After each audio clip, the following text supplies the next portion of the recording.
We're live. We are live in the Inner Healing and Transformation Summit. Ooh, who's excited? Who's learning? Who's being transformed? Because for me, it's just a blast right now. I am your host, Joy, and today we are talking healing trauma through yoga with Keletso, who's here with me. Hi, though. Hello. How are you? I'm good. I'm great. I'm excited to Yeah. talk to you about this topic. Because I just I'm tell excited too. yeah, I know a little bit of yoga. I mean, I feel Hmm. like I started being a little serious about it last year. That's when I did it every day. But I'm still like Yeah. a baby. Although my yogi friend, she says, but you've been doing yoga your entire life.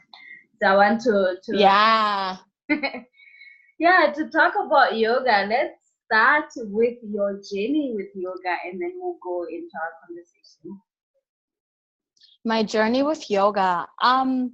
My journey with yoga came out of necessity to do yoga and not necessarily curiosity about yoga. I was living abroad when I was going to college, so 18, 19 years old, and I had a really, really hard time um, socially, academically, like in every facet of my experience. And I went to a school counselor. I went to my university had a really great like mental health facility, and I was like, I don't know how I'm gonna make it. I can't really cope. And my school counselor was like, well, there are two routes right now. We could do a bunch of tests and we could medicate you so that you can deal with your anxiety and stress and all of that. Or you could do talk therapy or yoga or some sort of um, mental work that doesn't involve medication. And so the latter appeals to me a lot more than taking a bunch of drugs and then seeing what would happen. And my school had a yoga program. We had yoga classes, not a yoga program. And I signed up for a yoga class, and the rest, as they say, is history. Yeah. So that was the beginning of my journey into yoga. Amazing, amazing. And what have you been discovering? I mean, I'm sure it's a lot, uh, because now you're a yoga teacher. Yeah.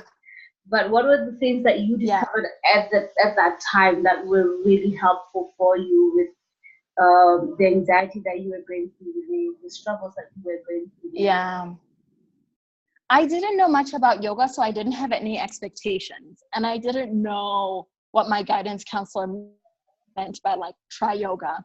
And I came to find that it's a lot more. There's a lot more to yoga than just the poses. And I bet you that's why your friend says that you've been a yogi even before you knew it, because yoga, the word yoga means union. So the union of your mind, your body, your spirit. It's lifestyle of self-awareness, a lifestyle of introspection. And so when I went to my first yoga class, I discovered that it challenged more than my body. It challenged my mind. It challenged my soul in a way that made me feel profoundly uncomfortable.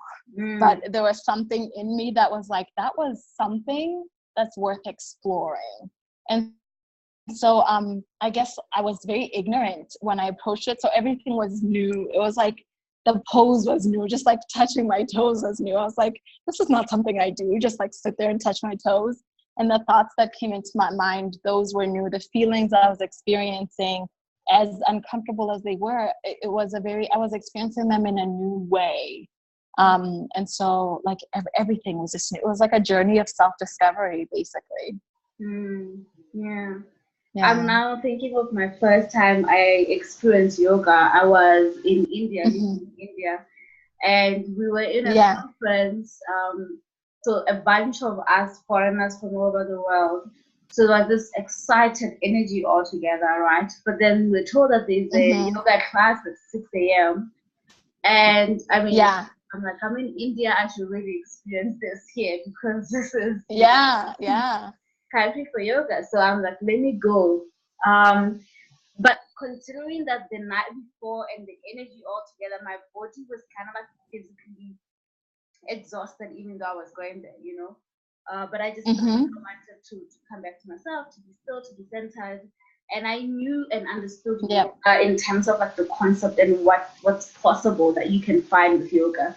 So I think my expectations Yep. were adjusted to what might happen.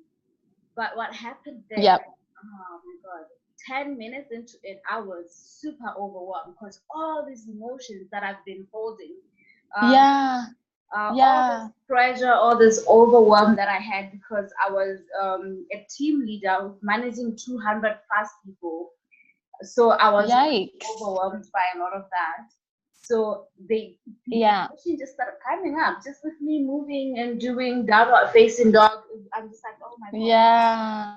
But it's not necessarily the pose that's painful, but it's like the emotions that are coming up and being Yeah. unlocked from this position, you know? And Yeah. that I was not expecting that. I actually couldn't finish the yoga class because Yeah. I was so overwhelmed. There were so many emotions coming. Yeah. You know, so I want to say Yeah. that about emotions and yoga poses and how they connect and your experience with all of that. Yeah. So what I experienced was a lot of like revisiting of old trauma. And so there's the definition of trauma, that it's a disturbing and distressing situation, and that could be a singular situation, or it can be many situations compounded over your lifetime. And the connection between the emotions that you feel and yoga is, I believe that trauma is mainly a function of your emotions and not necessarily your thoughts. So some people will say, oh, it's a traumatic event because you're living it in your head.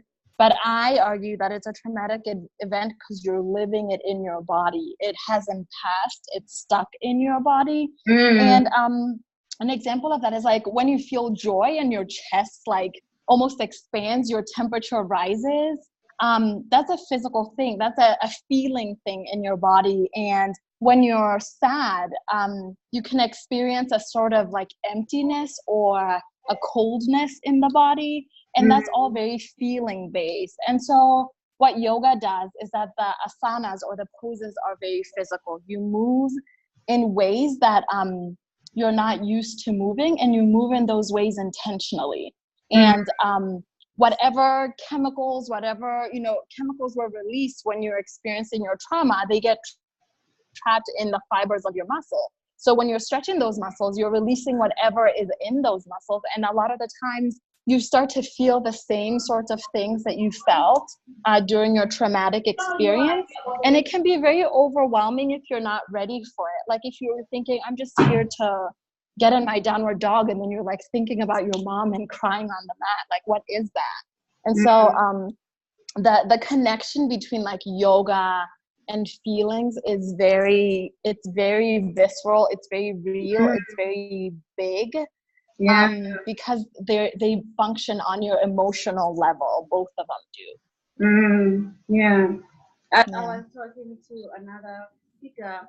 I went through an experience that really taught me that my emotions, my unprocessed emotions, especially traumatic ones, are actually stuck in my body. Yep. And you know, there are many ways of releasing this stuff, stuck traumas that are stuck in your body. You'd find that you might be having, you know, patterns of even just, let's say, a headache, you know, and the headache is not necessarily, you know, it is about tension, it is about pressure, it is about like some traumas that are manifesting in the mind and the head, you know. So or things that are connected to the intellect as well, the trauma that you went through intellectually, or it can manifest, you know, and many other parts of your body, you know, your thighs, especially for us women, you know, any traumas that we go through, sexual trauma, oppressive trauma, manifest in this womb area, you know. Sometimes when you're doing downward facing dog, and you know your womb is just like being opened a bit by that movement. But then this untapped and processed emotions of this traumas that you there will start coming up and rise up. and it's very Yeah. powerful. Yeah, and I love the example that you used of downward facing dog because it's a very powerful pose, and part of just like the opening up of your reproductive organs is the fact that your head is down, your face is down. It's a very vulnerable position. Like Mm, you don't see what's in front of you, you know? And so mm, it's a very like it's a position that deals with a lot of like intimacy, sexuality, pleasure, trust, you know, and things like that. And so that's why you have to practice yoga in a safe environment, you know, because some of those positions you're like, I'm really vulnerable, I'm very weak, I'm very open. And so, mm. yeah, like certain poses like that, like downward facing dog, whenever somebody's, it's a very like great diagnostic pose. Like, okay, where are you on this like Yeah. traumatic spectrum, you know? And a Mm. lot of the times when people can't hold downward facing dog, and I'm like, it's not necessarily that your body's not strong enough to do it, is that you're afraid. You're afraid that the room becomes small, you don't see where you are, all you're trusting is just your instincts and your feelings, and Mm. not being able to see and assess, and you can't get out of it quickly and, you know, run if you feel threatened. You know, Yeah. you have to gently come out of it, and it can be very threatening and vulnerable for people. Yeah. Yeah. So for Yeah. me, I struggle with doing group yoga. One, because Uh-huh. I'm a shaman, right? So I hold a lot of Uh-huh. emotions and I can tap into a lot of energy easily, right? So I was doing Yep.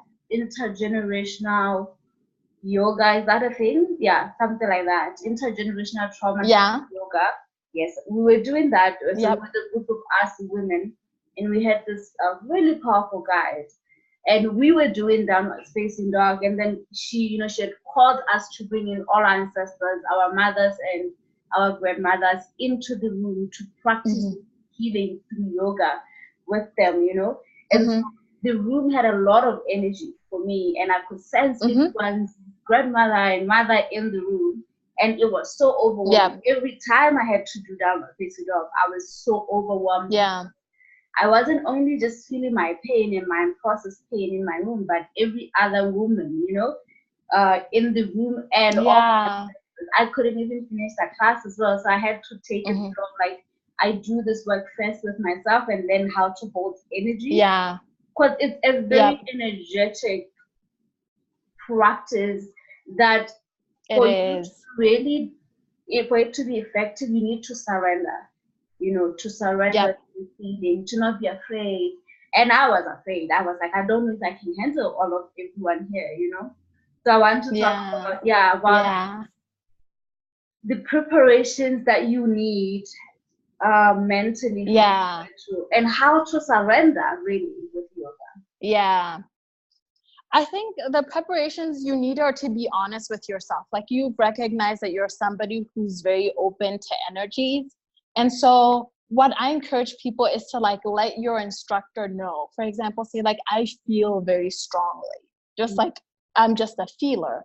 Or sometimes I remember working with a young lady who had gone through like sexual trauma. And for her, she could not practice yoga in a room if there was a man. It didn't matter who the man was. If you were a man, she just could not relax. And Mm, for some people, they like to feel anonymous. So they like big groups. Some people like one-on-one. And so it's very important to sort of sit down with yourself and say, and kind of be selfish and say, how can I get the most out of it? Communicate that with your instructor, and really find assurances that you're safe. mm. Like, okay, We're yeah, back now. Yeah, you can continue. yeah, yeah. Like I was saying, there was a young lady who couldn't practice freely with a man present, and there's some people that worry about like, am I in a safe space? Can somebody just walk in from outside? Can I trust you with what I'm going through in life? And as an instructor, it's important to say, these are the rules. This is a free space. It's an open space. Deal with what you have to. Cry if you have to. Take a break if you have to. Let me know that you're overwhelmed if you feel like that would be helpful.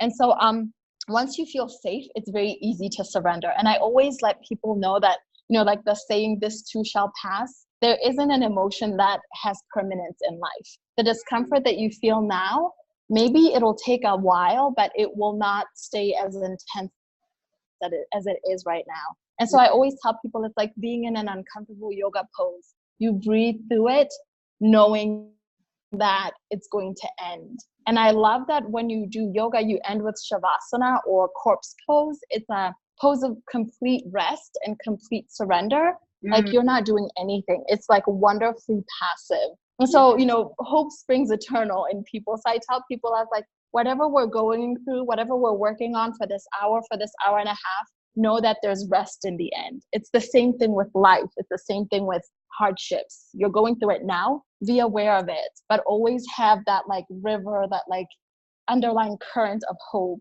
that things will get better and that things will improve.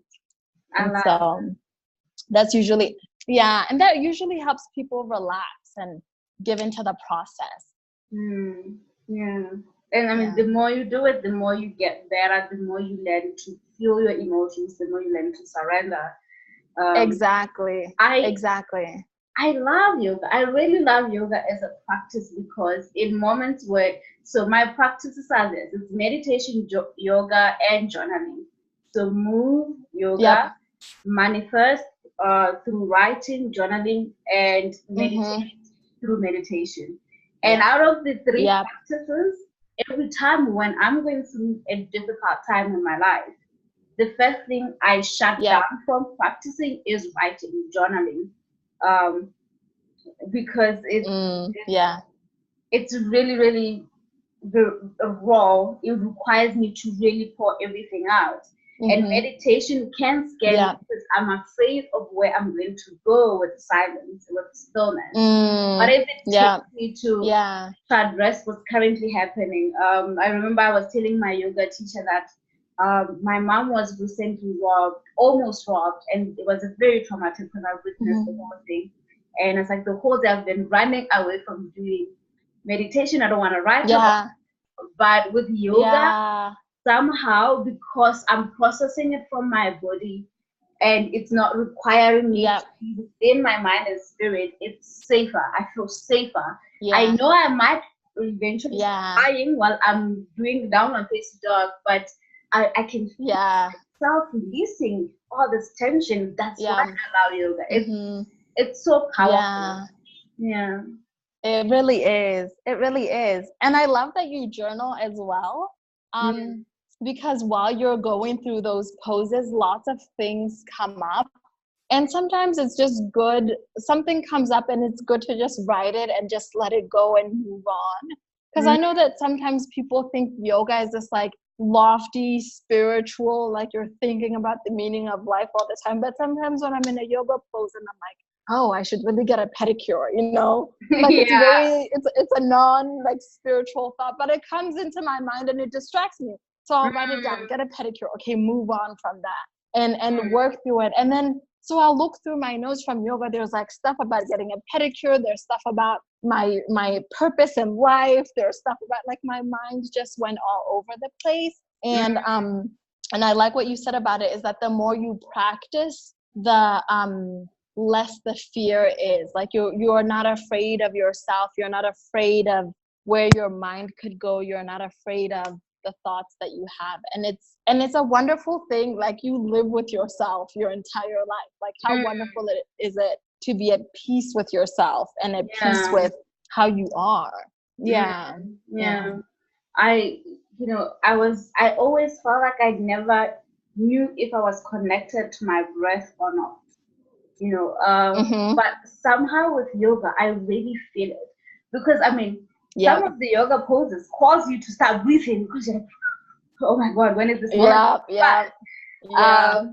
And so I really love that about how it calls you to be present because the discomfort, the awkwardness, the intention that you have to set with each move brings you here. And it's easier to do yoga compared to meditation because it's very practical. Like when you move your head, you can then pay attention to that process, to that act, as compared to to Yeah. stillness, which is what the thoughts, they pass as the clouds, okay. Yeah. Then 5 minutes Yeah. later, you're like, oh my God, I'm so sure I'm going to the Yeah. temple tomorrow. And then you miss the whole thing. Yeah. But with yoga, Yeah. you would it's easy to come back to the body, it's easy to come back to the practice, Mm-hmm. it's easy to come back then to the emotion and then process traumas if you Yeah. allow yourself to. Yeah. And I feel like that's why yoga is so powerful with processing trauma, is that it forces you to be present, because when you're experiencing trauma, you're always looking for, how do I escape? How do I deal? How do I, move from this dangerous moment to the future? But when you're in yoga, this present moment is where you want to be. And so you learn to be okay with how things are right now. And you can distract yourself by feeling the tension in your leg while you're doing like triangle pose, But what you don't realize is that you're present when you're feeling your muscles tense, when you're feeling the fatigue, when you're feeling the heat of your inhalations and exhalations, while you're focusing on, how you're positioning your foot. You're very present when you do that, which is very different from living a stressful, traumatic life where you're always thinking about the future when this is not a problem anymore, or the past before this became a problem. And we can't live in the future or the past, because the only moment you're really alive is right now. And that's what I love about yoga, is that there's a lot of physicality in it that forces your mind to be here right now.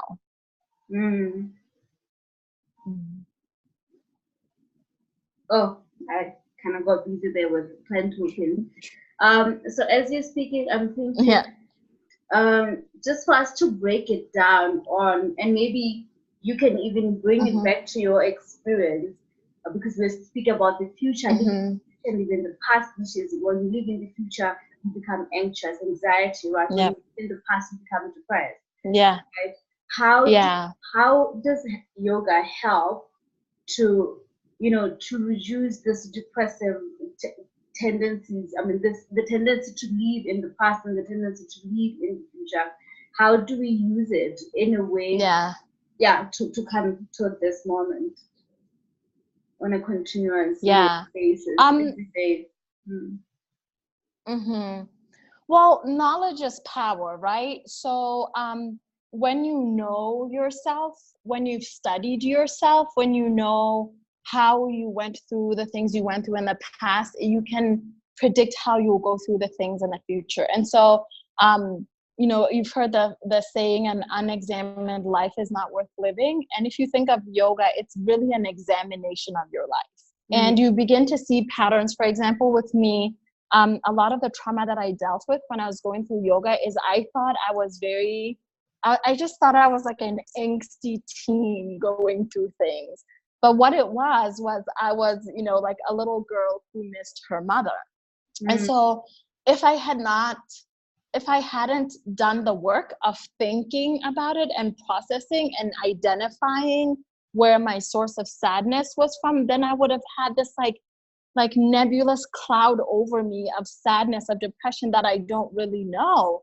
And so as painful as it was very important for me to think and to process and to come to the conclusion that I miss my mother. And once you know the problem, or once you know the source of the trauma, then you have power to deal with it. While there are certain ways I can deal with it. I can save up money and buy a plane ticket and go see my mom. I can make phone dates with my mom. Like every day at this time, I'm going to talk to my mom. I can even find a mentor who sort of fills that like mother figure, that like nurturing figure in my life. And so what that does is, if I address the problems of my past, where my depression rose from, then it lessens the future. I'm like, oh, okay. So I know in the future I'm going to continue to miss my mom, but I have ways to cope with it. I know what it is, and I have ways to deal with it. So I'm not as anxious about tomorrow, because I've identified what is causing my anxiety and my depression. And the idea of your mom is like, my mom thankfully is alive. So part of my dealing with it was, someday I'll get to get on a plane and go see my mom. And for people who deal with trauma that can not be so neatly resolved, it's still very empowering, because knowing what it is that causes you pain, like identifying what it is that causes you pain and anxiety and depression somehow like takes away its power. And it may never be 100% resolved, but it is lessened by just identifying it, you know, by being like, and allowing yourself to feel the pain. Like if you've lost your mom, you could say it is perfectly human and perfectly fine to just cry over it. And it doesn't mean that I'm supposed to get over it. Some things you don't get over, but give yourself permission to be human and to feel. And that's really empowering. I love this. I love it. Love it. Love it. Love it. Yeah. Because self-inquiry is so important. I am always asking my clients every day. I mean, before we start a session, we do a check-in on how the week was. So I mean, for me, I do deal more with inner healing, so it's very emotional based and spiritual based. But I'm always asking, how was your week? And you know, like teaching people to focus on really inquiring themselves, how was my week? What did I go through, right? And, you know, and I would have clients who would be like, oh, you know, it was a bad week. I was just a little bit sad, but I'm better now. And I will ask, why were you sad? What was triggering you? And I find that people actually don't know what triggers them. Like they struggle to know what makes them, you know, what was painful. And you know, someone will be like, I really cannot pinpoint what was happening. No event happened that is like traumatic. The problem with us understanding depression is if something must happen for you to get depressed. For it to be. There must be something happening in your future for you to get anxious because you're worrying about it. But it could really be, you know, what can get you depressed or sad. It could be unprocessed trauma from a long time ago. And then in that particular week, something triggers that pain, triggers that trauma, and brings it up, and you feel sad. And I mean, you are trying to deal with the emotion, and you don't know. You know, you haven't yet made the connection that this person saying to me right now is triggering this particular event that happened to me 10, 15 years ago. Right. And so there's that, you know, lack of always connecting our triggers, you know. And like you're saying, yoga, what it does is, you know, it unlocks these traumas in your body, and then they can come up, you know, because the mind, body, spirit are connected. You know, you move your body, and the mind is activated, the emotion connected to that pain is activated. And because yoga is about paying attention and being here, you know, you can start making these connections easier and faster. Like for me, I've done a lot of my emotional eating traumas and pain through yoga. Like I started to really, because I could never pinpoint why I tend to eat when I'm sad, right? And I had a lot of like the inner emotional healing part of it, but there was always a layer that I knew I wasn't going, you know, down to and really understanding.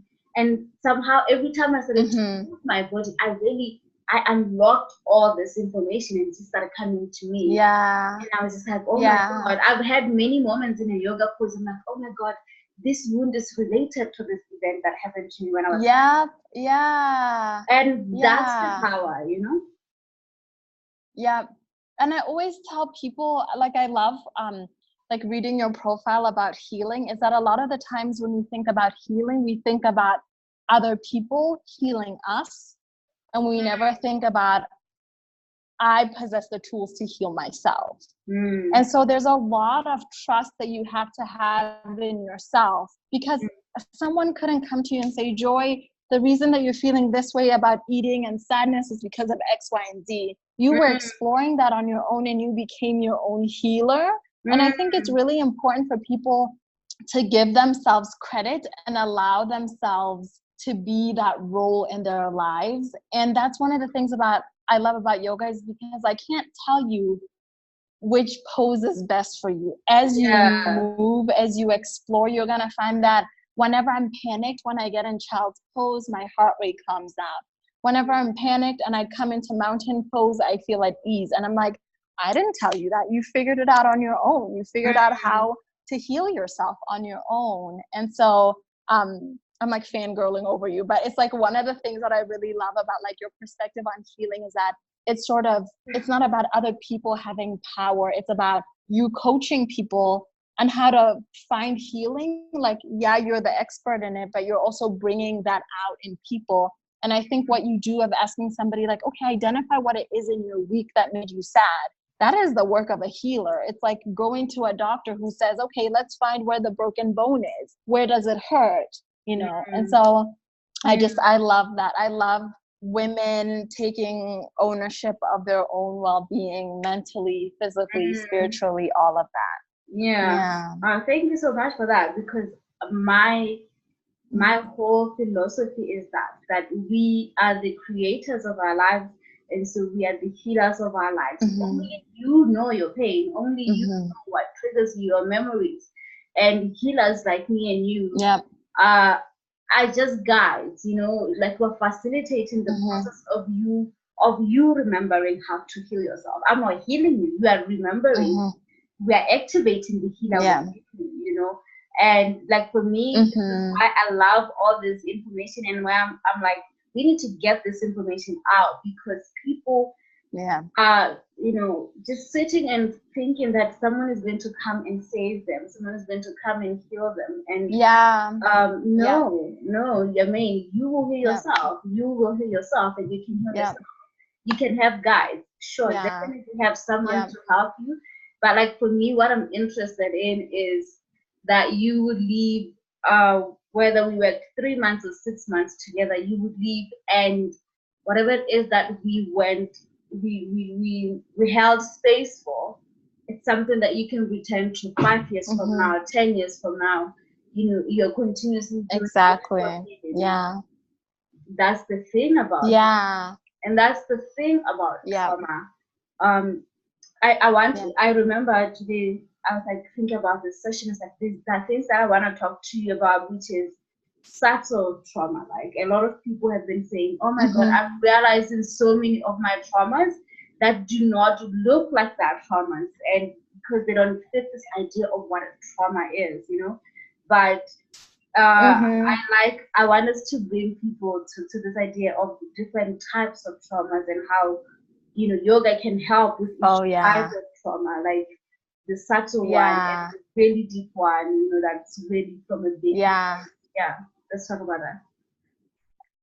You can think of trauma like an onion with its many layers, right? And every time you peel a layer, tears are involved. It's painful, it's messy, you know. There's a trauma of like yourself that's like, okay, I was abused as a child. And then there's like global trauma. The fact that when you turn on the news and you read about how like little kids in the Congo are, you know, dying in mines to get us little, you know, elements that we need for our smartphones, you know, like that's traumatic to think that I am contributing to a system of slavery and death. And maybe you look at it as the news, like, oh, isn't that sad? But it sticks. Everything sticks. And then there's the trauma of being back here. Like when I realized just how incredibly colonized we are, because I didn't live in England, but I visited England a lot of the times, and I see a lot of just the cultural similarities that we have. Like, for example, there was recently the president was meeting with his cabinet, right? And I was looking at pictures, like images of it, and everybody was like wearing suits. It looked like, you know, you were looking like you were walking down Wall Street in New York City. And I was like, why is it that when we want to be taken seriously, we dress like a different culture? We dress like other people. Don't we have our own dress that symbolizes formality and things like that? And I asked my mom about it. She's like, yeah, back in the day, like you had special outfits that the chief wore, that the elders wore when they met together and discussed, you know, things of importance. And I was like, well, there's the trauma of the fact that we've come to believe that how we do things is somehow lesser than how other people do things. And it seems like a little passing thing, but that also sticks. It's a layer. And then the trauma you experience as a woman, like think about, I always tell this to guys, to men and women. I was like, ask a woman walking down the street at night how many men she passed. And I was like, that woman will describe how tall they were, where they were standing, if she felt unsafe or what, because we're always like on this like heightened sense of like, what if somebody does something bad to me? And then I asked a guy, I was like, how many guys did you pass while you're coming here? He's like, why would I count? I was like, see, you don't have that stress that a woman carries of always being on the lookout for places of danger. That's also trauma, to always be anxious while you're going out at night. You know, it sticks with you. And then there's a trauma of like nicknames, even like if you were, you know, a clumsy kid, or even maybe you were walking and you knocked something over, and then somebody decided that you were clumsy and that became your nickname. And then, you know, at first you're like, no, don't call me that. And that pain, every time somebody said it, it stung. Every time somebody laughed about it, it stung. And then it's part of your identity, or it's part of what you're fighting against. Every time you knock something out, you're like, of course I did that. I'm clumsy, you know? So it's just like so many things, like developmental trauma. And that trauma is when I describe it as when trauma meets attachment, like when it just sticks, because there's passing trauma and then there's trauma that sticks, and that's very subtle. You know, like when you meet somebody and you're like, why are you so hard on yourself? And you're like, ever since I was a kid, I've always just messed up. And it's not necessarily that you've messed up, it's because somebody said you've messed up and other people said, yeah, she does mess up.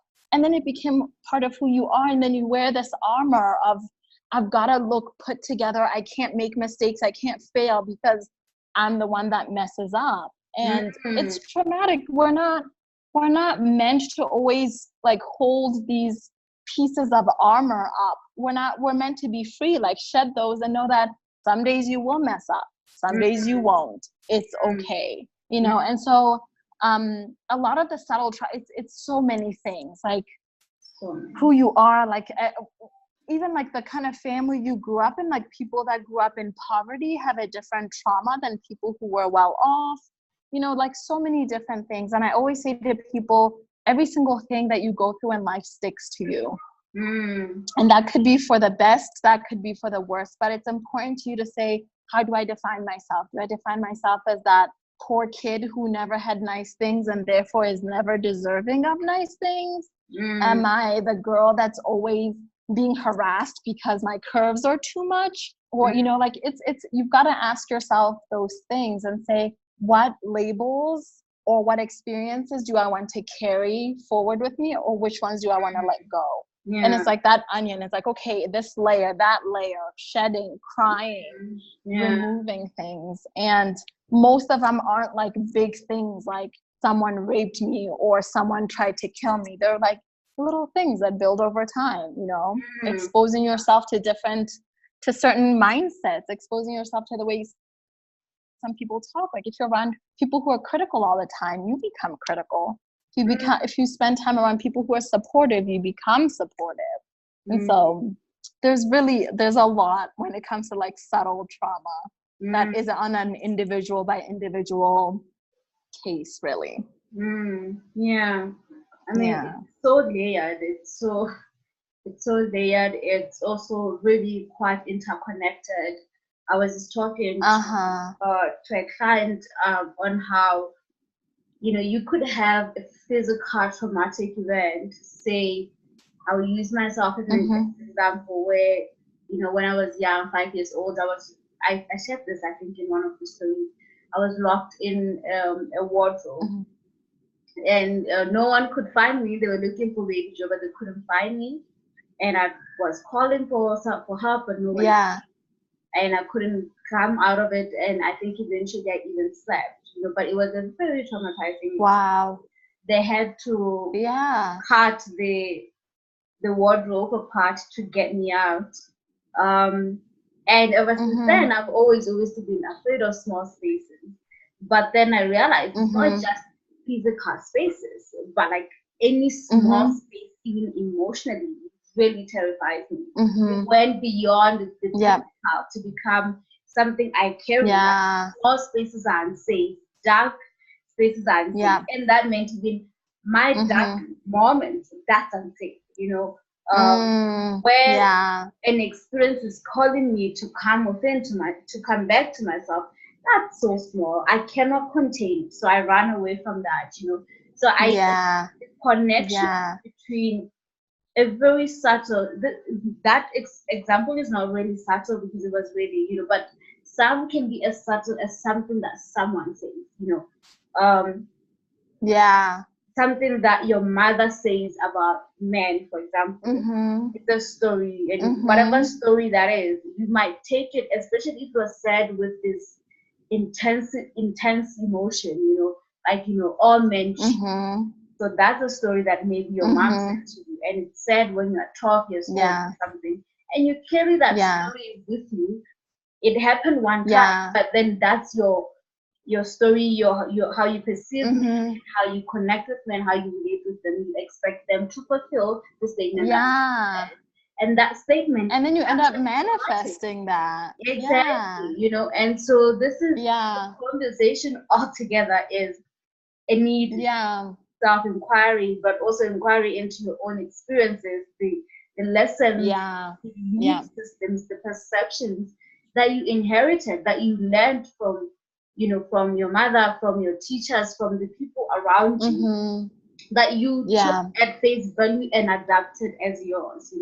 So Yeah. you need to do that self-inquiry, and the many practices, but also yoga is a practice that you can also use to Mhm. at your traumas, the subtle ones and Yeah. the subtle ones. I want Yeah. to talk Yeah. about the not so subtle ones. As a yoga teacher, you Mhm. work with people who also went through really deep trauma, as let's say sexual Mhm. assault and so on. How does Mhm. yoga help dealing with big traumatic experiences like say sexual assault, violence, domestic Yeah. violence, just like where the Yeah. body was hurt, you know, and obviously Yeah. the soul was hurt. Um it's really interesting because then the body, instead of becoming a vehicle for experiencing life, a lot of people who've experienced like pain in their body see the body as this evil thing that is a carrier for pain, Mm, and it affects things like enjoyment of food. It's like the body doesn't know how to experience pleasure. Everything is pain. And so people sort of disassociate from their bodies. So for somebody who's had intense physical, sexual trauma, something like just sitting still with themselves is like a big no-no. It's like, I can't be trusted. My body cannot be trusted. It's betrayed me before. And mm, it's very interesting because a lot of people will blame their own self instead of saying, that man raped me, or that woman hit me, or this happened to me. It's more like, my body did this to me, or my body betrayed me, or why wasn't my body strong enough to push him away, or why didn't I fight back? Or there's just a lot of like, the body becomes the villain, but you can't live inside your villain. It's like, mm, I describe it like if you were Superman, if your soul was Superman and your outer shell was kryptonite. Like, you can't mm, move, you're stuck, you can't mm, get out. And so a lot of it is just helping people see that their body is neutral before you can even introduce the body as something good, as something that is capable of pleasure and joy and creativity. And mm, so something like just sitting with yourself in your space. And a lot of the times when people have been through sexual trauma or have intense relations with their bodies, is that having music is nice because it's something outside your body to focus on. So I'm like, just listen to the song and sit still. And then, you notice people are very fidgety, they're very reactionary. And even like as a yoga teacher, it's important if somebody has gone through that to say, may I have permission to adjust you? For example, what if we send your shoulders down like this? So there's always got to be that line of communication of, may I have permission? Do you consent to me placing my hand on your arm? And that, like, even just asking someone for permission is really big because they're used to their bodies being taken without having them have a say in it. So just like really being conscious of people and mentally what they're going through, and sexually what they're going through, physically, and like you said, it's all interconnected. And so and sometimes when people can't articulate it with their own words, you can see it a lot in how they carry themselves, where people shrink. They almost want to be invisible. They don't want to take space. And even when I'm like, okay, so just like extend your arms out to the side, people don't want to do that. Like I'm encroaching on someone's space. And then I was like, that really is how you think about yourself. You haven't allowed yourself to take space. You haven't allowed yourself to move. And so it's very exploratory when dealing with somebody who's had sexual trauma. And it's very, and it's a lot of giving words and names to things that are happening. Like, okay, when you extend your arms like that, somebody could say, I feel like I'm inconveniencing people. I feel like I'm putting myself out there to be heard again. What if somebody bumps into me? So things like that, again, of like, my body was used as a weapon against me. I don't want it to be used as a weapon against me. And then over time, you know, allowing people to be like, okay, so the mat is your space. I'm not going to come in your space. You're not going to leave your space. Just move in that little space. And people are like, okay, the mat is small. I can move from here to there, you know. And over time, I'm like, what about this room? It's kind of small. Let that be your space. And then taking away mats and saying, just move, like do yoga from one end to the other. Go from a downward dog to a lunge to, you know, something else, and just occupy the space. And over time, people learn to connect with their bodies again. And then it's really, and you know that you've come to a like a breakthrough point when somebody starts to say what their favorite poses are versus their least favorite poses, because it means that they're like listening to their bodies and they're saying, this feels good for me, or this is uncomfortable for me. And then over time, you know, with a combination of come back to your body isn't evil. What happened to your body was evil, but your body isn't evil. You're not evil. That really frees people to move. And then and that spills over into other areas of life. You know, you're like, oh, I can take up space. I have a voice, you know, and it's one of the most, as a woman, it's one of those things where I'm like, so many women deal with this on their own. And for like any women that may be listening to us right now, is that like take a chance, like take a leap and find somebody that you feel like you could trust and just let them know. Even if the person can't, all they can do is just acknowledge what happened to you. It's the first step in, you know, a healing journey. And I think we as women especially should listen to other women and believe other women and acknowledge what has happened to other women. I love that. I love everything that you're saying. It's so important for us to hold space for each other as women. I have seen the power of us coming together as women. I do women circles, and the act of sitting together and just pouring out our trauma out, there is something really, really powerful about it. You know, we do talk and share with our girlfriends, but there's something also more powerful to sit in a circle with 10 other women that you might not know even, and it's the first time you're connecting with them. Being your human, but also spiritual self, and just, you know, purging, taking out the pain, because the power of trauma release the pain, you know, naming things as they are is so powerful, because you can then you know, minimize that power in your life, the hold that they have, you know. I really love what you just said about your body is not evil, you are not evil. What happened to your body is evil. I think that is so powerful, because what trauma does, whether it's subtle or not, it brings in this idea of wrongness, this idea of badness, that you are bad, that you are wrong, that you are evil, that you brought this to your life, you are the one who did this, you were giving of this pain.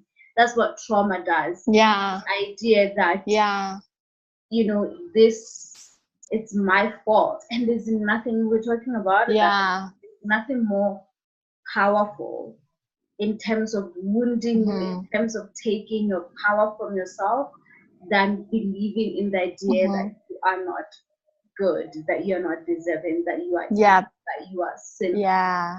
That is Yeah. deeply crippling. It really is. Yeah. And I feel like, unfortunately, we live in a culture that's a little bit superstitious, at least in Botswana, where I've heard some people say, you know, X, Y, and Z happened to this person. They probably weren't praying enough. Yeah. Like, oh what? my God. Like, how damaging is that, you know? So damaging. And so I feel like being like yeah, it really is. And to know that life is full of good things and bad things that happen to people. And it doesn't mean that you lacked as a human being or you did something so bad things could happen. And so what I always remind people is that, especially I keep coming back to this like idea of women supporting other women, that it's important to articulate, like look another woman in the eye and say, like, it wouldn't matter if you're like walking down the street naked doing cartwheels. You did not want what happened to you to happen to you. Your no should have been enough. You did not consent. And so because of that, the blame is 100% off you and 100% on the perpetrator.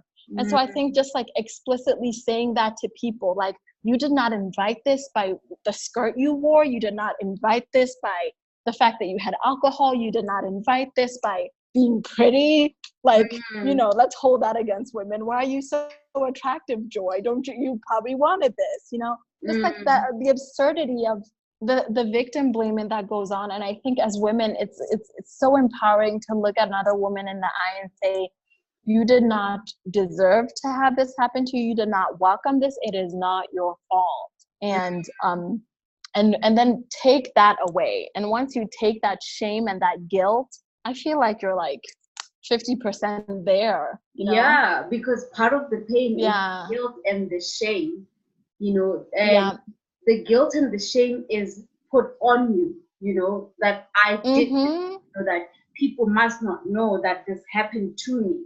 And it's all about you somehow being responsible for an event that happened to your body, you know, and it's so weird. It's so terrible that we live in a community like this. And as you're speaking and calling women to, you know, hold space for each other, I want to call mothers in particular to hold space for their daughters, because it's so important to be seen, to be heard, to be held when you're going through your own pain. Like your first, you know, your first love, your first country. I mean, now this is maybe important, but our mothers are so important to us.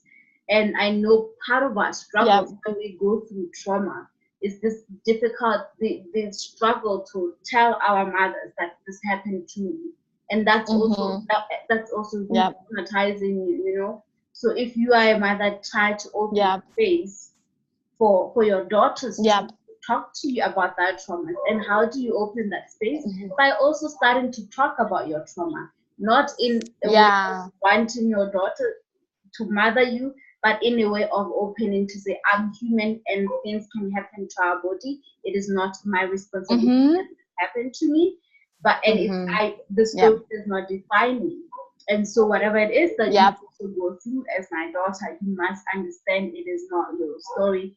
I mean, it is an event that happened to you, but it is not you. You know, I think it's so important to step up like that.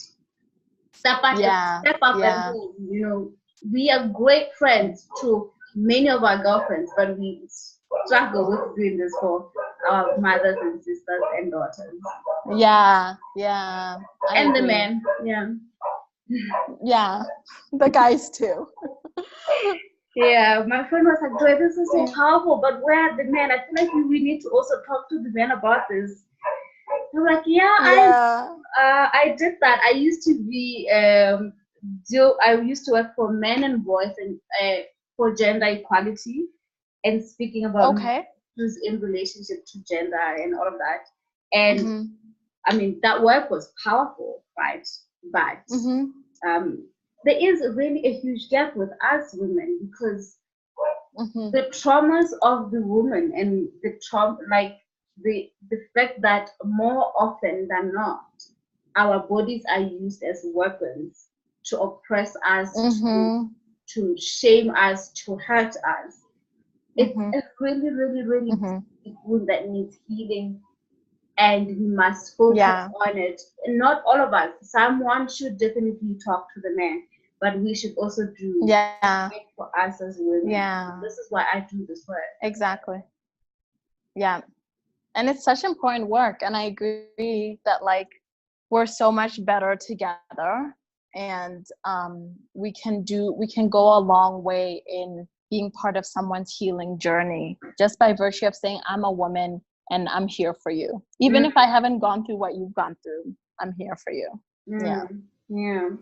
So for people who have never done yoga, but they want to do yoga to come heal the trauma, to come connect,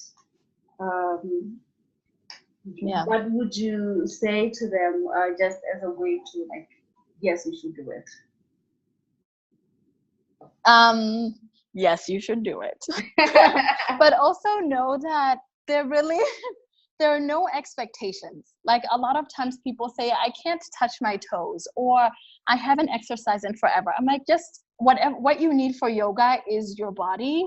And if your body can breathe, you can do yoga. And so I'm like, just don't even think about, I need to get to stage A before I can progress to yoga.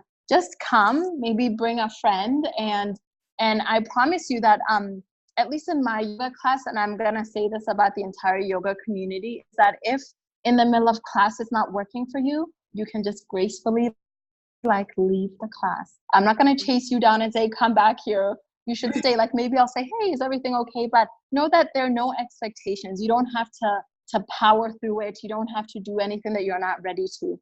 But that it's also an incredibly wonderful and self-loving thing to do, to allow like an hour or an hour and a half of your day to be devoted to you and your well-being. And I will say this again, as women, that we are so good at taking care of other people, and often you're like number 7 on your own list of people to watch out for. And so we really need to up the self-love, I think, as a community. Yeah.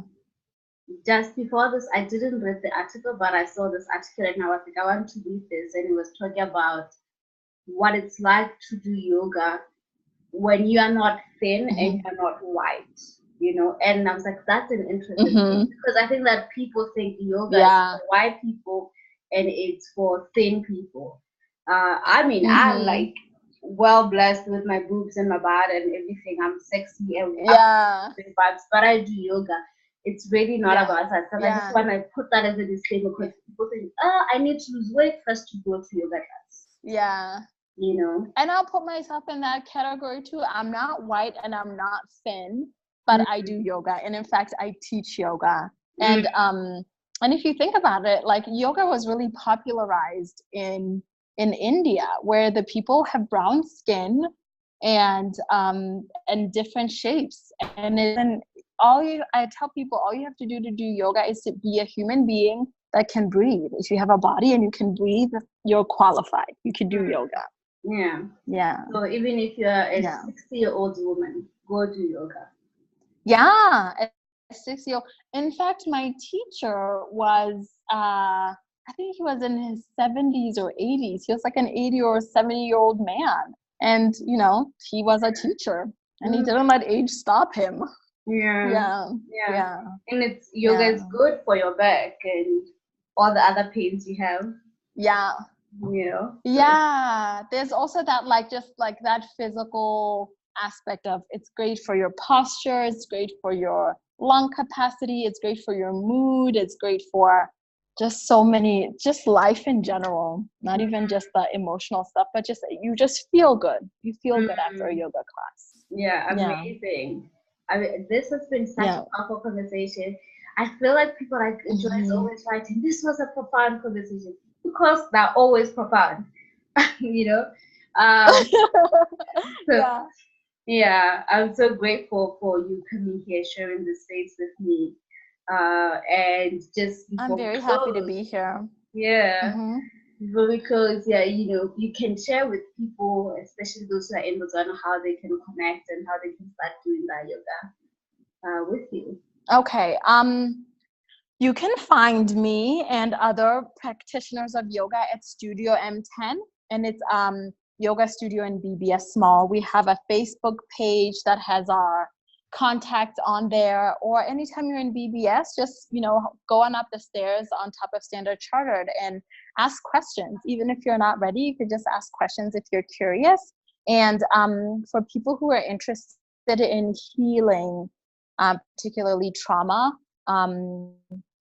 just women in particular, I'm thinking of starting a workshop depending on people's level of interest. So if that's something that resonates with you, please let me know. And once again, you don't have to have been practicing yoga or even consider yourself a mindful person to come and join. But yeah, or you can find us online at studiom10.com. Yeah, amazing. If you click learn more about her in the website, it will take you to the website. So definitely click. Wonderful. You didn't hear that part, and also send more emails about it. So that's our conversation on healing trauma with yoga. Yeah. Powerful stuff. Wonderful. Has been great, right? Yeah. I hope you guys are having fun. Thank you, Joy. Thank you, Keletso. We still have two more days. Joy. Thank you. Love and light. Love and light. Thank you so much, Joy. Namaste. Namaste. Bye, guys. Have a great Sunday.